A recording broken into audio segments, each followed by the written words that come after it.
চারটি চুরি হওয়া মোটরসাইকেল উদ্ধার করল মুর্শিদাবাদের ফারাক্কা থানার পুলিশ প্রশাসন। গ্রেফতার 3। পুলিশ সূত্রে জানা যায়, কয়েকদিন আগেই গোপন সূত্রে খবর পেয়ে শামশেরগঞ্জের মালঞ্চ ঘাট থেকে একটি মোটরসাইকেল ও 3 জনকে গ্রেফতার করে ফারাক্কা থানার পুলিশ প্রশাসন।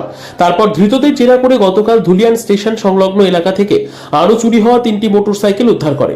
ধৃত ব্যক্তিদের নাম শরীফুল শেখ, বয়স 33, আব্দুল খাবির শেখ, বয়স 37, শামশেরগঞ্জের বাসিন্দা, ও শরীফুল শেখ, বয়স 27, সুতি বাসিন্দা বলে জানা যায়। ধৃতদের শুক্রবার সকালে জঙ্গিপুর আদালতে পাঠানো হয়।